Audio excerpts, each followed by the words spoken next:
Bom dia a todos. Queria agradecer a presença do Dante, da Marcela, do Oswaldo, da Secretaria Municipal de Saúde, da Monique, do Ministério da Saúde.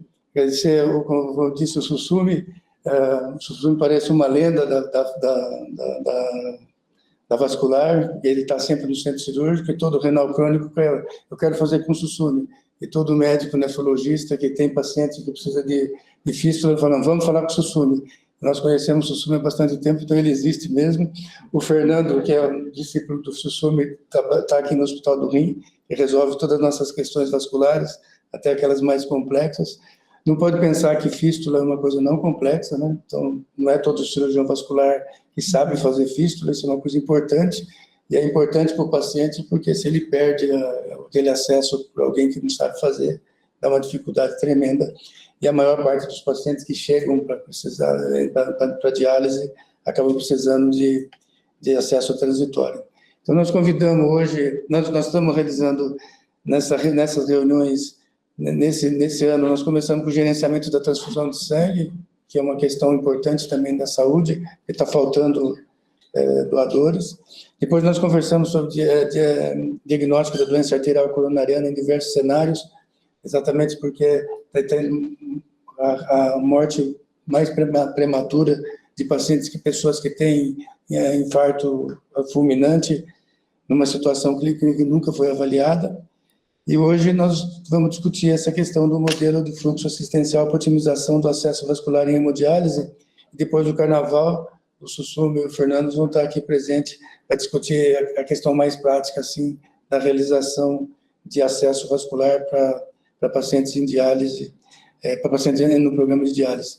Então, a Lilian, ela é Lilian Pires Freitas do Carmo, ela é professora da Faculdade de Medicina da Universidade Federal de Minas Gerais, ela coordena a nefrologia e transplante do Hospital Evangélico de Belo Horizonte, ela cuida de mais de 2.000 pacientes em diálise, é presidente da Sociedade Mineira de Nefrologia e ela é vice-presidente da Sociedade Brasileira de Nefrologia. E ela vai falar sobre o modelo assistencial para otimização do acesso vascular em hemodiálise.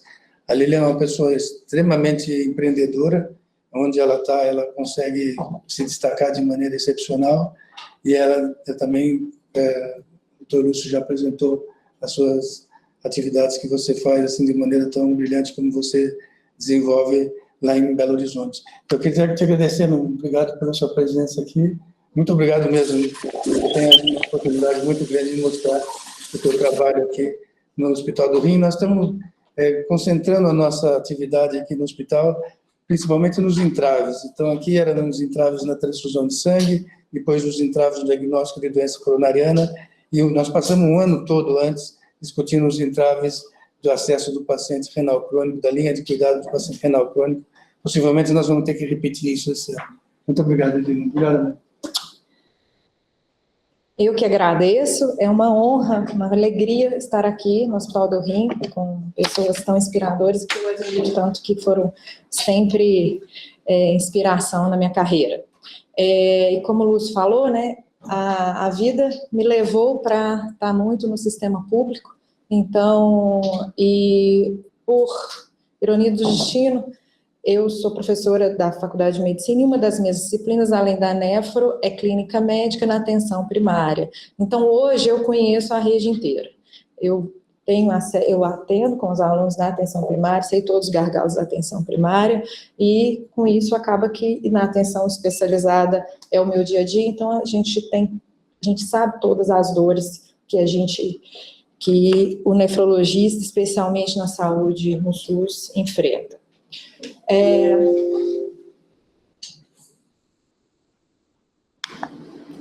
Então, ninguém tem dúvida da importância do acesso vascular, né? Ele é um determinante crítico dessa adequação dialítica, né? Um acesso bom define a vida do paciente. Por que os pacientes querem tanto ter um acesso, uma fístula boa com Sussumi? Porque eles sabem que ele ter uma fístula boa significa não internar, ser bem dialisado, não ter complicação e viver mais. A fístula é um fator determinante da qualidade, da segurança, da sobrevida do paciente em diálise. Ter um acesso bom significa mais tempo de vida. E hoje a gente, como a maioria entra pela porta dos fundos, a gente é sempre um calcanhar de Aquiles, é o principal calcanhar de Aquiles da nefrologia. A fístula é o acesso de escolha, entretanto, a minoria dos pacientes são admitidos com fístulas. E essa é a realidade da maioria dos serviços no país. Então, por que a gente quer tanto discutir isso? Porque a gente precisa ampliar o acesso tanto ao tratamento conservador, mas a gente precisa fechar a linha de cuidado toda e o acesso vascular é um gargalo que a gente precisa enfrentar e resolver porque ele tem particularidades. Não basta apenas encaminhar para o cirurgião vascular da rede. Tem que ser cirurgiões vasculares que saibam fazer fístula, que se importem com um fluxo adequado de fístula, que escolham um local ideal para fazer a primeira cirurgia e assim por diante. Nosso principal calcanhar de Aquiles. Aqui só colocando todo mundo na mesma régua, porque eu não sei qual que é a atuação direta de todo mundo, se é todo mundo na diálise, mas a fístula ela tem uma taxa de infecção muito pequena, é maior patência, o paciente fica menor dialisado, tem menor incidência de trombose, tem melhor sobrevida do acesso do paciente. O enxerto é uma opção, mas a minoria dos pacientes hoje no país tem enxerto, principalmente porque tem maior risco de estenose e trombose, apesar de ter uma taxa de infecção intermediária. Mas aqui é o nosso mal necessário, né? Catéter venoso central hoje é o principal acesso de todos os pacientes que são admitidos em diálise, porém, ele tem uma taxa de infecção elevadíssima, né? Maior risco de bacteremia, endocardite, sepsis, trombose dos acessos, especialmente compromete os acessos futuros para a confecção de fístula e para transplante, e está associada a maior mortalidade e hospitalizações e menor eficiência dialítica. Então, os guidelines que a gente tem hoje, publicados, não tem tanto atualização, mas o mais importante, isso é o sonho, é a gente ter um planejamento do acesso. Assim que você planeja o paciente lá no tratamento conservador, você escolher qual que vai ser o apropriado acesso, e você sempre tem um plano de contingência. Isso aqui não existe hoje, né? Então, vai no acesso que o plantonista sabe passar, infectou, troca, bota na femoral, então ele já chega numa condição muito delicada, sem esse planejamento que é o ideal, seja para diálise peritoneal ou transplante. Ontem mesmo a gente estava conversando, eu e Lúcio, que a gente que é transplantador e que está no consultório, a gente faz mais transplante preemptivo, porque a gente pensa no transplante preemptivo, né, que é uma opção para os pacientes também, e muitas vezes isso é negligenciado. Então, isso aqui é mais para chamar a atenção, que essa é a recomendação do mundo ideal, e lembrando que a gente deve priorizar os pacientes que têm uma boa condição clínica, né? Então, aqueles pacientes, na hora de encaminhar para o acesso, o paciente que tem uma proposta de tratamento paliativo, de ficar em tratamento conservador, os mais octogenados, a gente tem que tentar mais essa conduta mais conservadora, esperar e priorizar o paciente que a gente tem condições boas de ter sucesso no acesso vascular e sempre considerar fístula, né? Isso aqui é só para a gente introduzir. E, obviamente, quando a gente fala em gestão, a gente tem que lembrar de custo, não só humanitário. Nós que somos médicos, a gente pensa muito, obviamente, questão humanitária, questão assistencial. O catéter é muito pior do ponto de vista clínico, mas do ponto de vista de custo, ele também é muito pior. E isso tem um impacto que a gente não pode desprezar, porque a gente precisa também ter sustentabilidade no SUS de recursos, né? Então, tanto o catéter quanto a fístula, eles têm um melhor custo por paciente, né? Isso aqui são dados de custo que importam. Esse gráfico aqui, que é importante prestar atenção? Presta atenção na parte amarela, é a porcentagem de pacientes que entram em diálise com catéter, né? Então, aqui a gente tem Estados Unidos, Canadá, alguns sistemas que são um pouco menores, mais organizados do ponto de vista de saúde pública, de linha de cuidado, a gente tem um maior número de fístulas e o Brasil, ele está nesse perfil aqui da maioria dos pacientes entrando com catéter, o que é um sinal de alerta, né? Porque a gente precisa mudar essa situação. O que a portaria atual fala? O que são atribuições no cuidado da pessoa com doença renal crônica? Então, cabe a atenção ao componente de atenção especializada, diagnosticar e, quando há necessidade de TRS, quem tem indicação de procedimento cirúrgico ou implante catéter para diálise peritoneal e realizar a confecção de fístula do acesso ou implante. E aqui fica que a atenção especializada tem essa responsabilidade. Só que nós temos vários cenários, vários Brasis, vários cenários muito diversos que isso daqui não fica tão claro, diagnosticar, indicar e fazer. Então, cada cidade pelo Brasil vai ter que ver qual que é o seu cenário, se é um serviço só, são mais serviços, se está pulverizado, se não está, e fazer esse link. A maioria das clínicas de diálise que já tem o procedimento, que já fatura o procedimento, a maioria, de modo geral, já tem esse fluxo funcionante para resolver os seus pacientes que já estão com a PAC aberta. Então, a gente vê um problema prévio, que são os pacientes que ainda estão no conservador, que a gente precisa amarrar isso, e os casos que a gente não tem, são clínicas muito satélites que não conseguiram, que joga na rede, que aí ainda a gente não tem isso resolvido. Então, vamos lá para Belo Horizonte, né? Queria agradecer muito à Secretaria Municipal de Saúde, na pessoa da Fernanda, que forneceu os dados e compartilhou todas as informações e vem trabalhando arduamente para tentar melhorar a saúde da nefrologia na cidade. Então, aqui a gente tem, isso aqui é o número de TRS em Belo Horizonte, pelo SUS, nós temos 3.000 pacientes, né? Isso aqui são dados, o que ela me passou, que eles têm levantado até de agosto de 2025, e essa tabela foi apresentada na última reunião com os prestadores para tentativa de ampliação de vagas, porque o crescimento anual estimado para Belo Horizonte é de 283 pacientes. Então, nós precisamos realmente atuar em todos os gargalos, minimizar o número de pacientes que chegam, esses pacientes precisam chegar melhor, e a gente precisa também resolver gargalo de vaga, e a diálise peritoneal, ela entra como uma opção que a gente tem trabalhado, né, Lucas? Nós somos fãs da diálise peritoneal para que isso contribua também como uma forma de atendimento e não deixar os pacientes sem tratamento. Então, é um dado que assusta, né? 383 pacientes por ano, e nós não temos ampliação de vaga nos últimos anos.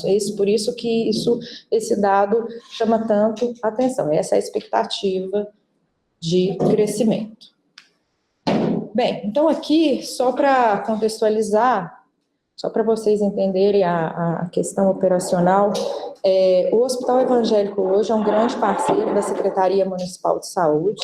Nós temos o Centro de Nefrologia de Venda Nova, que ele fica nesse vetor norte, que não tem nada aqui, não tem outra unidade que atenda esse vetor norte, que pega ali perto do aeroporto, não sei se alguém já esteve em Belo Horizonte, o aeroporto de Confins é daquele lado ali, Pampulha, aí pega Ribeirão das Neves, o vetor norte do mapa.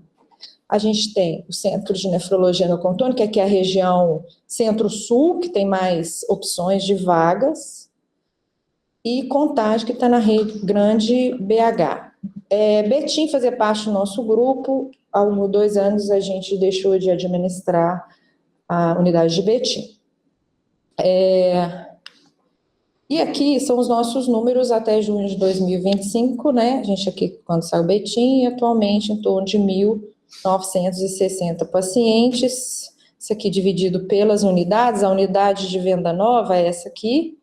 Ela pega o vetor que é mais desassistido.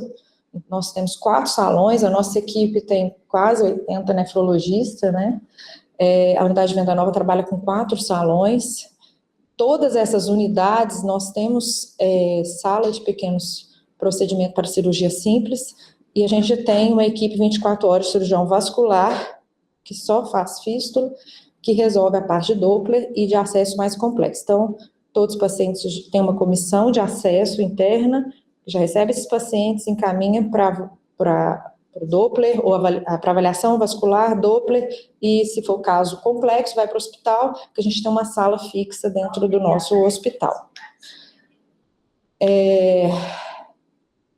Aqui, o número de pacientes em diálise peritoneal, esses são dados de junho de 2025, mas eu trouxe também, então a gente gira em torno de 200, aqui o número que vocês podem, o total de sessões, né? Então a gente fez um total, em dezembro, de 26.389 sessões, dividir mais ou menos por 13, dá em torno de 2.000 pacientes. E nós finalizamos o ano com 175 pacientes de diálise peritoneal. Nosso programa teve um decaimento, porque nós tivemos que dar uma pausa até uma reestruturação interna por questões contratuais que estamos em processo de tentando resolver, né? Bem, e aqui eu pedi os dados dos últimos, para a gente saber quantas admissões por tipo de dispositivo em Belo Horizonte. Prestem atenção. O gráfico azul são os pacientes com cateter. Então, a realidade nossa é bem parecida com aquele gráfico internacional mais Estados Unidos, que mostra a grande parte ainda entra com diálise, entra com cateter, né? Mas a gente já começou a perceber uma entrada mais constante de pacientes com fístula, né? Em torno aí de 30%, né? Quase no último mês. Aqui, ó, teve... em setembro, a gente teve uma virada aqui, e isso que não existia, isso aqui são dados recentes. Antigamente, uns 10 anos atrás, era todo mundo, era 10%, 5% no máximo, ainda é uma situação bem dramática. Então, o próximo passo, inclusive quando a gente estrutura a navegação pela linha de cuidado, é a gente fazer esse monitoramento, tanto do sucesso das fístulas e quanto isso impacta. Porque, obviamente, essa parte em azul não depende só da confecção de fístula, né, gente, no tratamento ambulatorial, depende do acesso ao tratamento conservador. Ainda a gente tem muita desassistência, tanto do ponto de vista na atenção primária, que não faz diagnóstico, o paciente que some, que perde acompanhamento, que entra pela porta dos fundos e pela urgência. A maioria dos pacientes ainda entram em diálise pela urgência.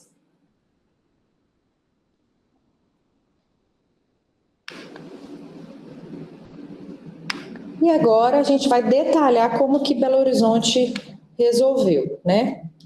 Então, isso é um trabalho de anos, várias tentativas, e o melhor modelo que conseguiu zerar foi esse que eu vou apresentar para vocês, porque a gente já tem tudo isso que nós já conversamos, né?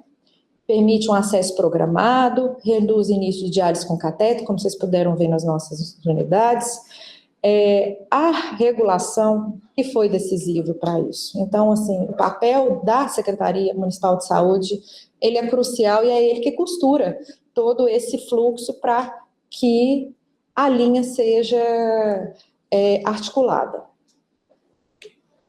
Então, muito obrigada por vocês estarem aqui, porque vocês têm um papel fundamental para conseguir resolver esse gargalo. Isso reduziu internações, custos assistenciais, vai também influenciar diretamente desfechos clínicos e impacto na sustentabilidade do SUS, porque o custo do paciente com fístula é muito menor. E, atualmente, a gente tem uma fila zerada para confecção de acesso para paciente no tratamento conservador, tá? Essa aqui é a organização. Obviamente, a gente está falando de uma cidade muito menor que São Paulo, de forma alguma a gente quer trazer a solução aqui para vocês, mas como a gente pode ser uma solução para vários outros municípios, porque a gente não fez nada fora da rede, a não ser essa vontade política da Secretaria Municipal em resolver esse gargalo.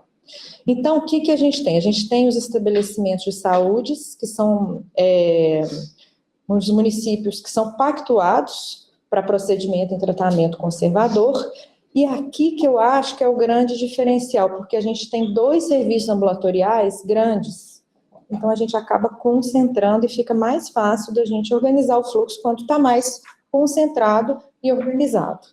Então, esse serviço, que é a Unidade de Referência Secundária de Sagrada Família, ele hoje, vocês vão ver no gráfico, ele que oferece o maior número de vagas de tratamento conservador. As solicitações de interconsulta 3 e 4, elas entram na alta prioridade, tem um prazo de 30 dias para serem agendadas. Então, a fila hoje de nefrologia, ela é grande para outros casos. Etude de repetição, litíase não complicada, mas esses casos, RC4 e 5, eles entram na prioridade e são marcados em até 30 dias. Isso, obviamente, prejudica a outra parte da nefrologia, mas optou-se em priorizar as vagas disponíveis dentro da rede para os pacientes com DRC4 e 5.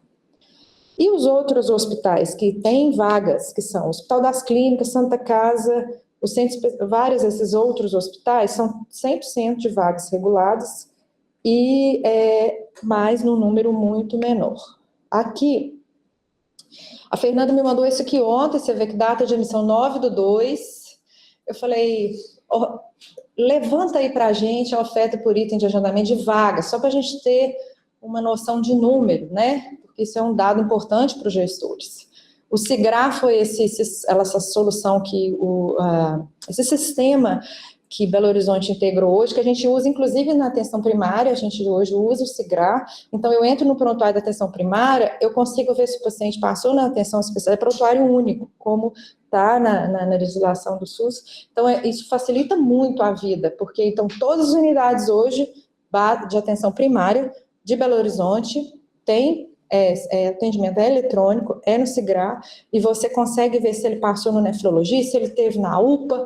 Então, você acaba facilitando e otimizando custos, porque você vê onde que ele está passando, o que ele fez, se ele foi, se ele não foi, a gente consegue extração de dados. E essa navegação completa da linha do cuidado, especialmente da DRC, ela está sendo construída já dentro desse sistema, que permitirá, em breve, a gente ter todos os dados. Então, a gente teve, nesse período que ela puxou ontem, uma oferta, isso que foi a quantidade de vagas ofertadas em todos esses lugares, né? E eu chamo a atenção aqui para a unidade de referência secundária Sagrada Família. Então, quando a gente vê do total de 3.000, a maior parte das vagas estão com a Sagrada Família. Vocês vão entender por que isso é tão importante. Então, a gente tem aqui, 77% dos pacientes são atendidos na unidade de referência Sagrada Família, que os nefrologistas são médicos concursados, contratos e concurso da prefeitura com equipe multidisciplinar. Então, lá tem tudo, nutricionista, tem toda a linha de cuidado organizada. Bem, e aqui esse é o slide que organiza tudo, porque para a gente entender como que funciona lá em Belo Horizonte. Então, todos os pacientes em tratamento conservador, a maioria, né, quase 80%, acompanha aqui na unidade de referência Sagrada Família. E o que eles fizeram? Eles montaram um fluxo direto, não tem aqui regulação, para uma equipe de vascular de um hospital municipal, que é o de Lomberes. Esse hospital é um hospital municipal, de grande porte, que fica numa área de grande vulnerabilidade social, com PA aberto, com casos de trauma, politrauma, é um hospital de muito movimento, e que o que eu entendi, assim, deu opção para os vasculares, que tinham a carga horária dentro desse hospital, para trabalhar especificamente dedicado com uma agenda eletiva para os casos de acesso vascular. Porque tem que ser, que os cirurgiões vasculares que tiverem aqui sabem, não é a minoria dos cirurgiões gostam de fazer fístula, né? Fístula é quase um amor bandido, assim, pega gosto e vai desenvolvendo, curva de aprendizado, e no início tem a patência baixa, que a gente vem acompanhando os mais novos, mas os que estão afim, que são os nossos ponta-firmes, os nossos vasculares ponta-firme, eles fazem muita diferença, e eles assumem os pacientes. Então, isso daqui, e aqui é fluxo direto, tá? E os casos que não são, os casos não complicados, eles fazem todo o esquema de hospital dia, tá?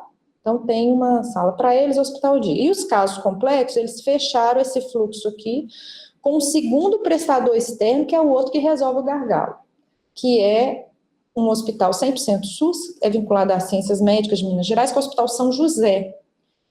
Então, aqui é um hospital 100% SUS, a cobrança é feita né, pelos valores da tabela SIGTAP mesmo, mas a gente sabe que os hospitais 100% SUS, pelo menos em Belo Horizonte, acabam tendo outros recursos e eles conseguiram, lá dentro da pactuação, resolver a questão da remuneração do cirurgião vascular e colocar cirurgiões específicos com agenda específicas para atender os pacientes da rede.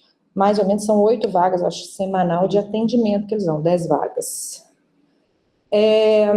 Essas vagas das ciências médicas têm uma regulação da prefeitura, tá? Então, os outros prestadores mandam para cá e os casos complexos do Odilon, que vem para cá também. Então, aqui são os 2 prestadores que resolveram o problema. Tinha mais umas vaguinhas de consulta conservador, que são dentro de hospitais grandes, eles mesmos fazem, mas é uma produção muito pequena, própria.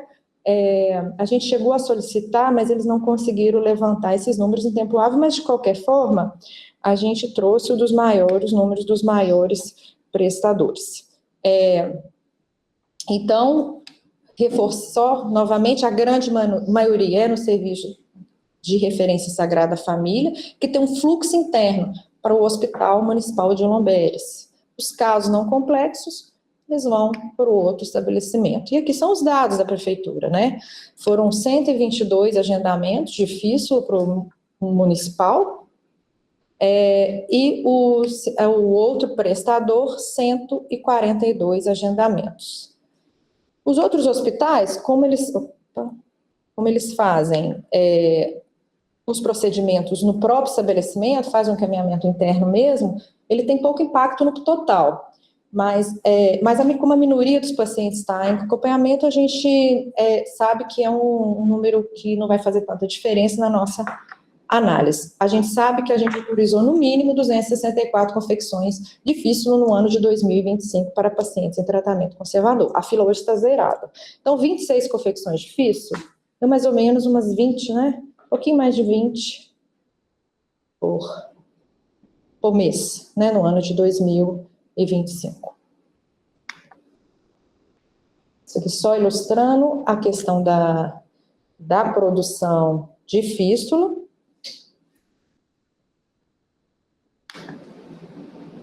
E qual que ainda são os desafios, né? A gente precisa acompanhar o sucesso de confecção desses acessos, né? Para garantir que realmente todo esse investimento está sendo efetivo e se está tendo repercussão na entrada. Olhando grosseiramente os dados, a gente já percebeu uma constância de pacientes vindo da rede com fístula, mas a gente precisa melhorar e acompanhar para a gente conseguir uma taxa de sucesso dessa confecção de fístula maior. E eu acho também que a gente precisa, nesse tratamento conservador, incentivar mais a diálise peritoneal, ter um fluxo, porque isso ainda não tem lá. A gente não tem, assim, protocolado, é muito do critério do nefrologista. Então, eu acho que ainda, lá na ponta a gente conseguiria também otimizar essa questão de para onde encaminhar, né? Existe um grupo de trabalho permanente, né, na linha de cuidado, e eles estão desenvolvendo dentro desse sistema informatizado de Belo Horizonte toda a navegação, e isso vai conseguir gerar dados para entender os gargalos e assim achar soluções. Ontem a Fernanda, né, me mandou um áudio, ela falou: meu sonho é conseguir ter todos esses dados, porque só assim eu conseguirei ver os gargalos e a gente conseguir achar soluções. Eu não perco a esperança que nós vamos achar e conseguir resolver isso. Mas, pelo menos, atualmente, nós não temos fila para procedimento de confecção de fístula. Então, as conclusões, o que a gente tem? Que a gente tem muitos desafios e a gente já testou vários modelos, né? Não que essa solução, essa é de 2 anos para cá que a gente conseguiu. foram se testando parcerias, e aí a cada parceria apareciam novos desafios e não tinha impacto na ponta e não conseguia resolver. O que funcionou foi esse fluxo direto, sem muito regulação, porque acaba que a regulação ela bota mais uma etapa, então o fluxo direto ele facilita muito quando você tem um centro grande caminhando para um lugar que agiliza a marcação. E você pula uma etapa porque você está considerando que você está no mesmo time, né? Então todo mundo joga no mesmo time ali.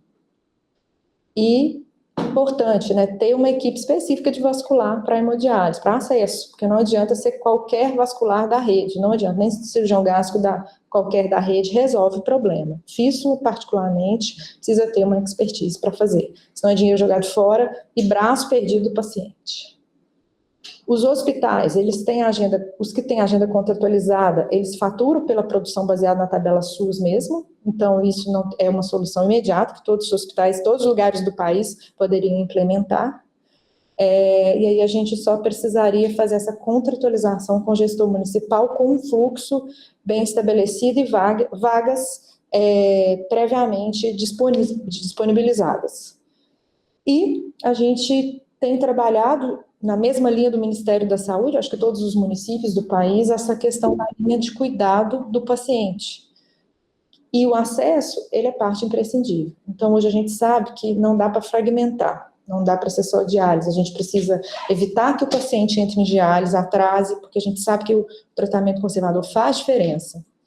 Ele atrasa para entrar na diálise, ele tem a lentificação da progressão de doença. A gente não quer que ele vá para a diálise e a gente consegue fazer isso. Quando ele precisa ir, ele chega melhor. Ele chega sem anemia, ele chega com a doença distúrbio mineral ósseo associado a ser controlado, ele chega de acesso e ele chega psicologicamente melhor. E muitas vezes a gente já consegue encaminhá-lo ou para diálise peritoneal antes. É mais fácil encaminhar um paciente do conservador para diálise peritoneal do que aquele paciente que já foi para diálise, para hemo. Pode fazer o transplante preventivo. E aí, dentro do sistema de TRS, a gente tem esses gargalos que, se o paciente conseguir entrar pela porta da frente, vai ser muito melhor. E para o gestor é muito melhor, porque é um dado que ele consegue controlar e programar. E desocupar esse tanto de leito ocupado por esses pacientes que não deveriam estar internados, né, que tem um impacto muito grande, que eu estou, em São Paulo 300, que ela falou, em Belo Horizonte 100, a gente está evitando de outras cirurgias, atrasando outras linhas de cuidados que são realmente urgência. São pacientes que não deveriam estar internados, eles estão lá só porque não tem vaga externa. E o encaminhamento para o transplante, que ainda em muitos lugares é um gargalo por várias questões, mas que a gente tem, a SBN tem feito todo um trabalho da gente otimizar, e na linha de cuidado a gente vai conseguir controlar direitinho se todos foram, porque isso está em portaria, isso deve ser executado de forma sistemática em todas as unidades de substituição renal. Bem, estou à disposição para esclarecer os detalhes, porque são detalhes administrativos. Agradeço mais uma vez a oportunidade de vir falar de temas que nos trazem tanta angústia no dia a dia. Muito obrigada.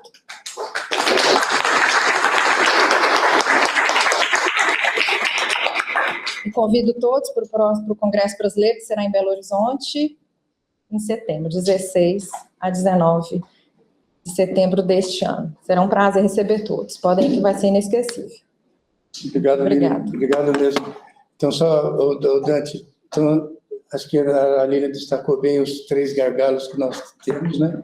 Então, aqui em São Paulo tem um cenário, em Belo Horizonte outro cenário, e no Mato Grosso, outros estados, né? Mato Grosso, Rondônia, Amazonas, tem um cenário muito mais complexo, até para o encaminhamento de transplante. E ela mostrou assim, dos pacientes que são acompanhados no conservador, é um cenário. Então, é um tipo de gargalo, que depende, ela conseguiu resolver esse, o paciente é melhor tratado, já chega sem anemia, sem doença óssea, já orientado para fazer a fístula, ou fazer a diálise peritoneal, ou fazer o transplante preventivo. Ou então encaminhar para a diálise no centro de diálise mais próximo da casa dele, mas ele tem um centro que cuida dos pacientes com conservador e que foram encaminhados pelo Programa de Saúde da Família.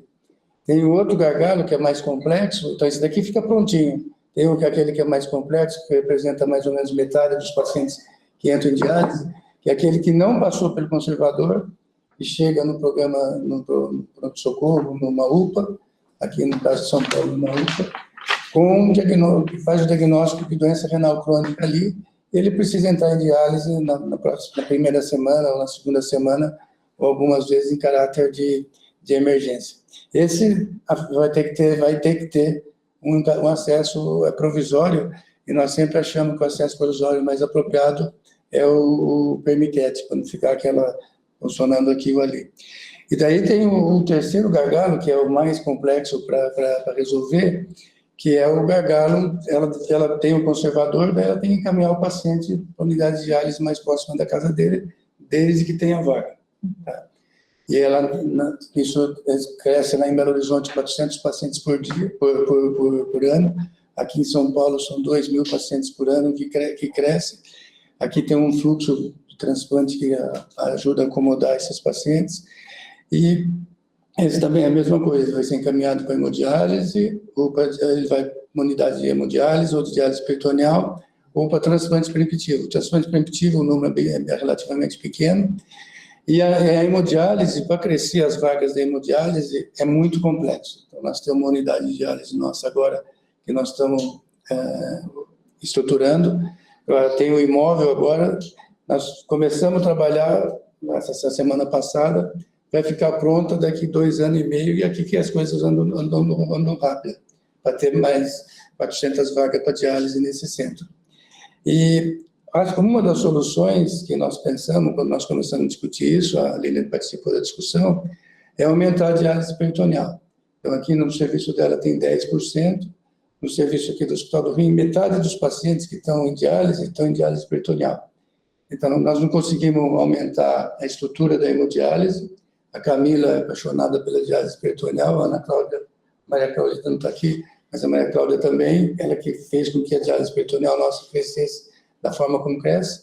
E a diálise peritoneal é a primeira oferta para o paciente que vai para, primeiro, o transplante peremptivo, ou então ele vai para a diálise peritoneal, se ele tiver condição, ou a hemodiálise. Então, basicamente, são esses 3 entraves. Aquele que tem o tratamento conservador, que é ótimo, depois ele enrosca um pouquinho para onde ele vai encaminhar para a diálise. Aquele que chega já precisando de diálise nas próximas semanas, ou às vezes em emergência. E depois, quando ele precisa de diálise sistemática, assim, permanente, para onde que ele vai ser encaminhado.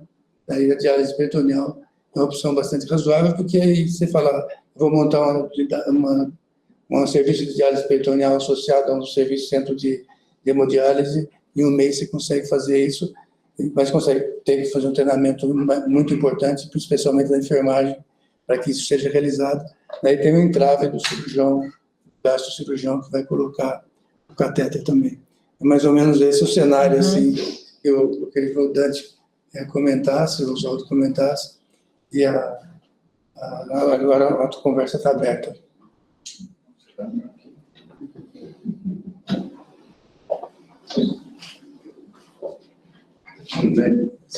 Bom dia. Parabéns à doutora Lívia. Muito explicado aí a situação, como é Belo Horizonte, como é São Paulo hoje. Secretaria Municipal de Saúde, meu nome é Oswaldo Tonini, eu sou da Secretaria Municipal de Saúde há cerca de 8 anos. Até o ano passado, eu era médico, sou médico sanitarista, não sou médico urologista, nem vascular, mas acompanho há 8 anos serviços de diálise contratados pela Secretaria Municipal de Saúde. Nós temos hoje, efetivamente, 30 serviços contratados, 3 em hospitais e 27 clínicas isoladas. São 7.000 pacientes em diálise e cerca de 550 pacientes em peritoneal. Metade desses 550 são da rede da fundação. A outra metade são distribuídos em 6 ou 7 serviços contratados. Nós não temos, a doutora Lília colocou bem que a gente não tinha me atentado, até a hora que ela levantou, na questão do acesso vascular, porque quando foi feita a 389, eu imagino que foi uma opção política da Secretaria à época, não mexia com isso, não estava nessa área, optou-se por delegar aos serviços a responsabilidade pelo acesso vascular. Então, nas fichas de programação orçamentária desses 30 serviços contratados, nós temos lá, então, que os acessos vasculares seriam feitos por esse serviço. E, obviamente, houve uma centralização, me permite aqui que a apresentação do Dr. Medina e do Dr. Silvio foi muito boa, porque eu achei que não existisse também. Porque há 8 anos eu ouço falar dele, é a primeira vez que conta. É virtual. E o Dr. Suzuki era o centro da vascular em São Paulo, porque cada serviço não tinha seu serviço vascular, ele tinha uma centralização, e que em períodos de vagas magras, em que a tabela do SIGTAP não eram acessíveis para os serviços, né, fez com que houvesse toda uma mudança, né, na questão desse acesso aí, tá? E pacientes, então, se tornaram inviáveis para transplante, chegaram até a ser inviáveis para transplante, por causa dos acessos vasculares que foram feitos na época. Tá? No período da pandemia, né, pelo bem e pelo mal, houve um decréscimo nessa situação, e pós-pandemia, tá, que houve uma diminuição de ingresso, né, por conhecimento mesmo dos pacientes hipertensos, diabéticos, tá? E um aumento da mortalidade institucional nas clínicas diárias. Após a pandemia, e com uma valorização dos serviços diários e de acesso vascular ruim, né? Houve uma situação muito grave na Secretaria Municipal de Saúde, que gradualmente foi se acomodando, mas chegamos nesse momento uma situação que são cerca de 600 pacientes novos ano que ocorre aqui em São Paulo, tá? No SUS. Tá? E agora, o Dr. Dante acabou de assumir a coordenação dos contratos e tal, e está fortalecendo, então, e veio a ideia, então, da Secretaria assumir uma mudança que é o que ocorreu há anos lá em Belo Horizonte, que eu desconhecia, confesso que eu desconhecia. E a ideia nossa é ver esses gargalos. A doutora Marcela já colocou um gargalo, é o acesso ao serviço de nefrologia. Bom, nós não temos nefrologia na rede, então nós temos que fazer um pacto com esses serviços contratados, com os serviços universitários, como que nós vamos sair dessa situação, tá, para implantar efetivamente, agora a portaria 1671, 75, que é o substituto da 389, e que implantar o serviço de conservador, tratamento conservador. Tá? Onde vamos implantar esse tratamento conservador? E aí, já que é o tema de hoje, onde essas localizações é que vão tentar centralizar o acesso ao acesso vascular. Esse é o objetivo, então, que o Dr. Dante hoje está levantando, fazer um seminário onde faremos um pacto, serviço público com a iniciativa privada, os serviços contratados, para como enfrentar essas três situações, desses três gargalos que o Dr. Medina levantou. Basicamente, é importante a gente trazer o cenário que acho que todos vocês já observam em relação à saúde suplementar no Brasil. Ela está se tornando mais proibitiva. a chance que nós tenhamos cada vez mais uma população não bem acompanhada e que lida mal com o autocuidado tende a levar um crescimento constante de pacientes crônicos a precisarem, em especial, de hemodiálise. Isso está dado.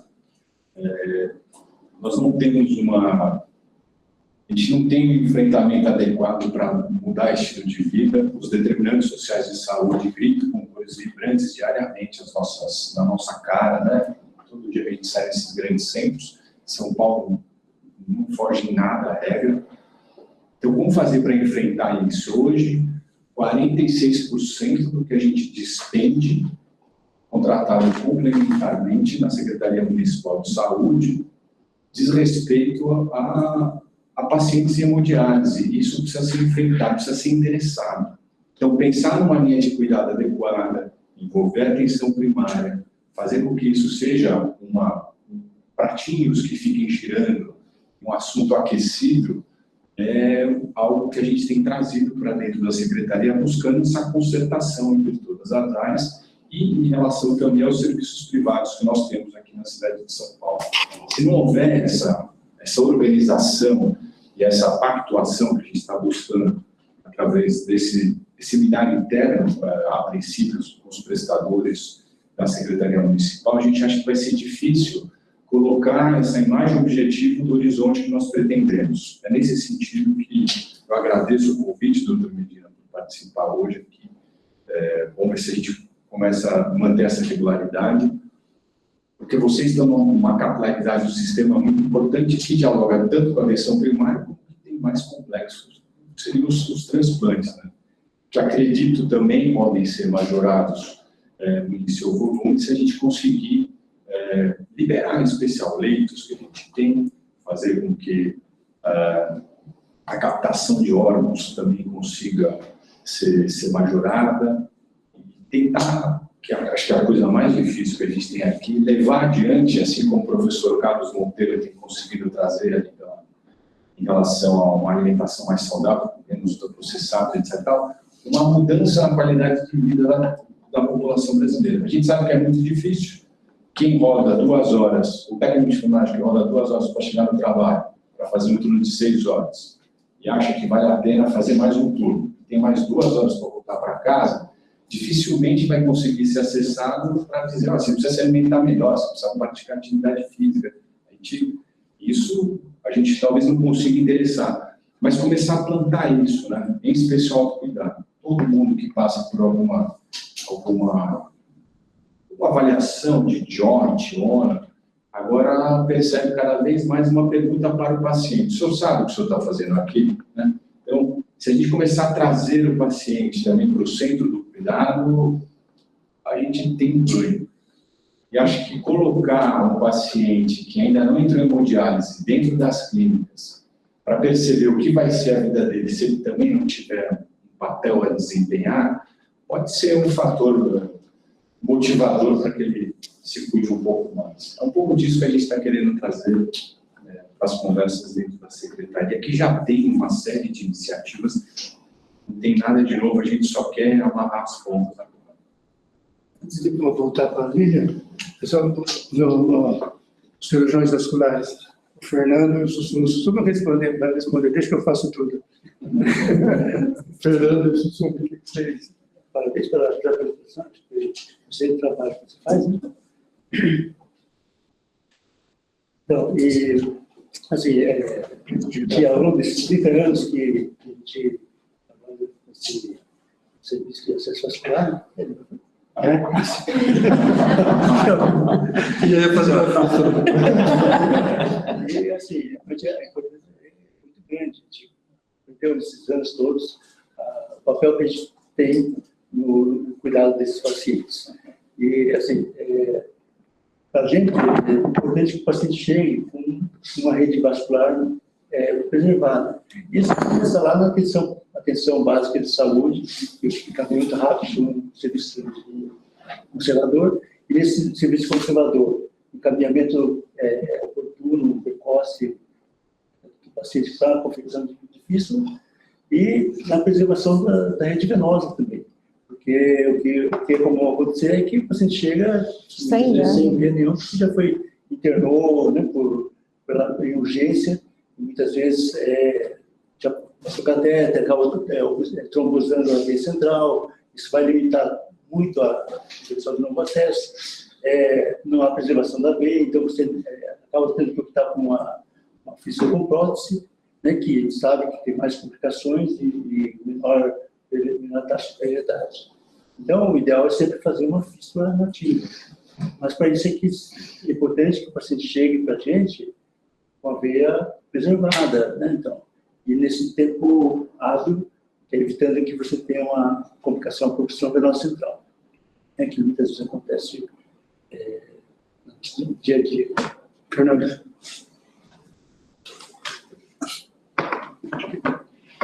Bom dia.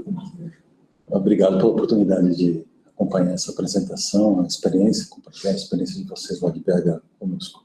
Eu concordo com o Dr. Sussumi, eu acho que o foco tem que estar no conservador. O patrimônio venoso do paciente, com o tempo ele se perde, a gente perde a oportunidade de fazer a fístula, de proporcionar um acesso de longa permanência. Acho que fazer uma fístula é um contrato de meios. Nem sempre a gente consegue ter uma taxa aí de sucesso razoável. Acho que 50% das vezes a gente consegue dar uma fístula digna para o paciente. Eu acho que quanto mais cedo a gente intervir, quanto mais cedo a gente conseguir fazer essa fístula, melhor. Então, o foco, de fato, é no paciente que está egressando, ou está dentro desse planejamento do tratamento. Acho que é isso aí. Lilian, tem a Marcela e a Fernanda para falar, não sei se elas falam antes e depois você... Então, primeiro a Fernanda Lucas, depois a doutora Marcela, que é coordenadora na Secretaria de Saúde, Secretaria Municipal de Saúde. Depois volta para você. Ei, pessoal, bom dia a todos. Meu nome é Fernanda Lucas, eu sou enfermeira de emergência há 20 anos e sou RT aqui da Nefrologia, Controle e Avaliação da Secretaria Municipal de Saúde de Belo Horizonte. Feliz aí com a minha amiga, né? Mais uma vez brilhantando os lugares por onde passa, parceira aqui da gente. E acho importante complementar que aqui em Belo Horizonte, né, nós começamos no ano 2024, um processo que a gente está chamando de linha de cuidado, né, da pessoa da doença renal crônica. Porque hoje nós temos para deshospitalizar em fila de espera, em curva ascendente, né, em uma oferta mínima, quando não escassa, em HD, de 98, e gira entre 80 e 100 pacientes para deshospitalização em HD. Então, a gente precisa de um movimento hoje, né, tudo que vocês já falaram brilhantemente, é a questão de chamarmos, né, para dentro dessa linha de cuidado que a gente está trabalhando aqui em Belo Horizonte de forma exitosa, junto aos prestadores do BH, atenção primária, como coordenador do cuidado, né, onde ele deve manter os nossos pacientes, e também fazer uma rede mais fortalecida, simplificar, né, para que esses pacientes, eles tenham mais, o que a gente percebe é que os pacientes, eles estão tomando um susto, né, aqui em Belo Horizonte, provavelmente não é diferente de nenhum lugar que eu estou explicando aqui, então a gente precisa mesmo, né, de fazer essa articulação, ele aí, a nossa parceira, dos serviços. Então, assim, o que eu queria, para além da preservação dos acessos, das plantas, também uma triste realidade, né, 40%, né, que a gente for ver que as famílias, enfim, a gente vê que a gente precisa de fortalecer, né, uma paciência, por meio de trazer, de trabalhar dentro das plataformas, dos pensamentos de trazer atenção primária, em articulação com os ambulatórios, né, para, então, tratar os serviços de diários no sentido de desafogar, porque a gente sabe que, né, o nosso cenário, ele traz uma necessidade muito grande, e eu queria ouvir de vocês, porque, assim, hoje o nosso grande desafio, né, aqui, que não seja diferente das outras realidades, porque eu acompanho bem, é a questão do diário peritoneal, e nós trazemos esse paciente como escolha, né, como primeira esposa, né, e assim, eu queria que, não sei se a Lília, né, vai discorrer a respeito de, mas talvez escutar a experiência de outros colegas que estão aqui online, que eu vi de várias localidades, porque é difícil, sabe, gente? A gente está tendo muita tarefa, né? E, assim, a gente sabe que as vagas hoje, elas estão escassas. Nós estamos trabalhando em prol de tudo, né? Em prol dos nossos serviços, né? Dos nossos chamamentos públicos, né? Das nossas vagas, mas a gente sabe que, assim, e uma vez, né, que o paciente, nós conhecemos bem, uma vez que o paciente, ele cai em hemodiálise, né, ainda tem aquela velha cultura, né, aquela velha cultura de que o paciente, quando ele cai em hemodiálise, tem aquele mito que a diálise peritoneal é ruim, tem aquele velho estigma. Então, eu queria que a gente discorresse um pouquinho, assim, para a gente preservar os acessos e trazer, né, inclusive é o que a gente vai tentar trabalhar aqui em Belo Horizonte, da diálise peritoneal, assim, de maneira mais robusta esse ano, aqui na nossa secretaria, e a gente queria ver como é que vocês estão vendo isso no cenário aí de São Paulo e nas demais localidades. Obrigada e parabéns uma vez mais pelo evento. Doutora Marcela. Bom dia novamente, eu sou Marcela, coordenadora da regulação eletiva do município de São Paulo. Agradeço muito a oportunidade, amei sua exposição, Lília, muito obrigada. E como eu vinha dizendo já anteriormente, em São Paulo nós temos muitos gargalos, tá? Nós temos gargalos no acesso à consulta com o nefrologista, primeira consulta, tá? Com um tempo de espera muito elevado. Nós temos os gargalos depois no acompanhamento desse paciente, gargalos na identificação do pré-dialítico e gargalos também no acesso à diálise, além da cultura que também já foi exposta em relação a que a diálise peritoneal não é boa, tá? E o que nós temos feito? Nós, da regulação, desde que assumi a regulação, anos atrás, a gente tem provocado os diferentes setores dentro da Secretaria Municipal de Saúde. Então, diante dos dados, nós pegamos todos esses dados, fila de nefro, fila de diálise, número de nefros no município, fizemos uma composição disso, uma apresentação, levamos para o secretário adjunto, para o secretário executivo, para atenção especializada e para atenção básica, na intenção de tentar organizar a rede de nefro, de tentar uma navegação melhor do paciente pela rede e prorrogar a diálise, seja ela qual for. Então, nós desenhamos um plano de ação que foi passado também para todos, e onde nós travamos ultimamente? Nós travamos, então, na dificuldade desses acessos que eu lhe disse e na identificação do paciente pré-dialítico. Nós temos uma fila grande para o acesso a nefro, que oscila de 17 a 20 mil pacientes, a depender da época, tá? Isso é uma coisa muito grande, e nós queríamos classificar essa fila toda para identificar os pré-dialíticos e acompanhá-los de uma maneira mais assertiva, tá? Para prorrogar o acesso desse paciente à diálise. Então, tudo isso já foi exposto. Estamos tentando adequar e fazer essa ação, executar de fato a identificação desses pacientes pré-dialíticos. Fizemos uma conversa com todas as clínicas de hemodiálise e eles se prontificaram também a acompanhar esses pacientes, desde que recebessem um incentivo, tá? Hoje a gente tem 2 ou 3 clínicas que fazem isso por conta própria, porque o município ainda não é habilitado para tanto, para habilitar e receber o recurso do Ministério, nós precisamos da identificação do pré-dialítico e da entrega do plano da doença renal crônica, que precisa, depois de tudo isso, plano desenhado, paciente identificado, passar em CIR, depois passar em CIB. O caminho é igual para todos. Então, a gente precisa fazer essa lição de casa também, que está travada na identificação desses pacientes. E, paralelamente, a gente já tem discutido, junto à Secretaria de Atenção Hospitalar, a tentativa de educação dos profissionais dentro das instituições em relação à diálise peritoneal.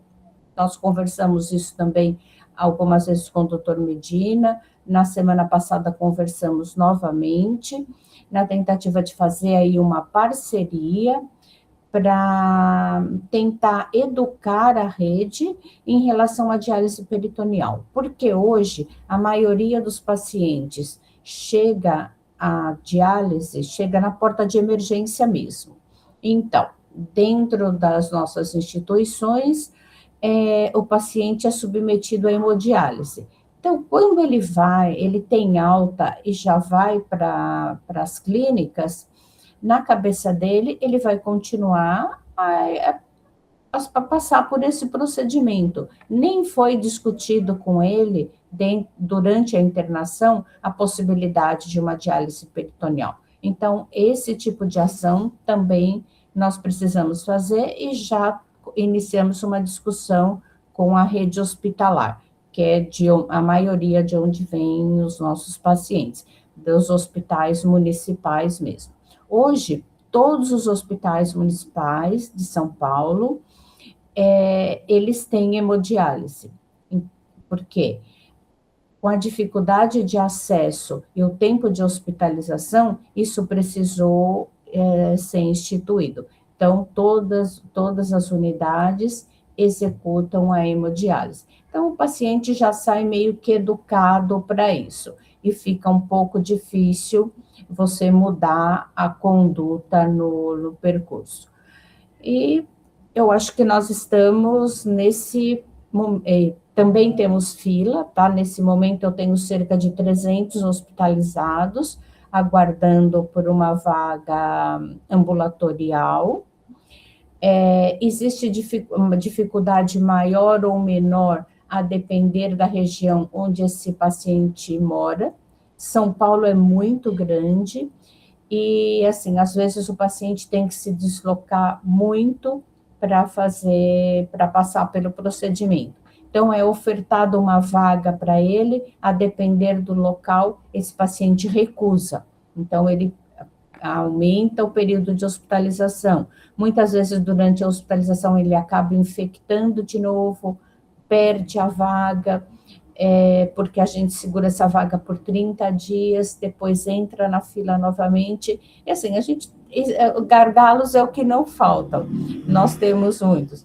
E a gente está tentando, diante desse plano de ação, junto com a atenção especializada, o setor de contratos e as parcerias possíveis, caminharmos aí para melhorias e implementações dentro desse processo, dessa linha de cuidado.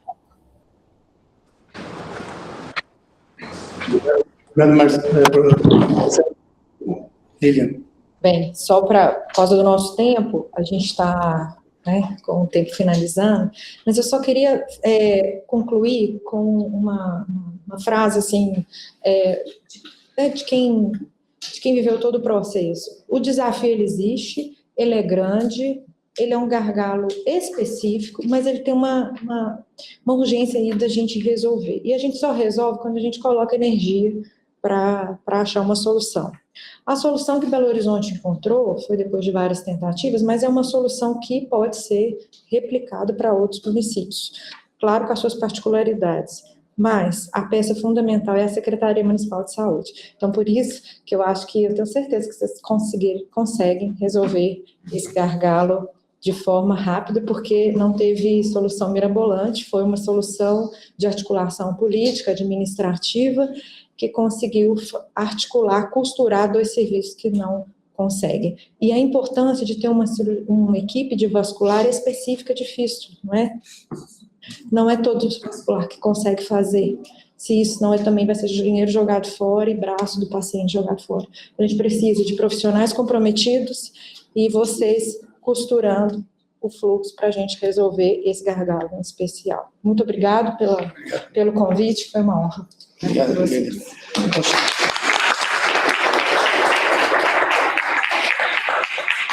Na semana que vem não tem reunião, né? Mas no dia 24 nós vamos fazer vamos prosseguir nesse assunto.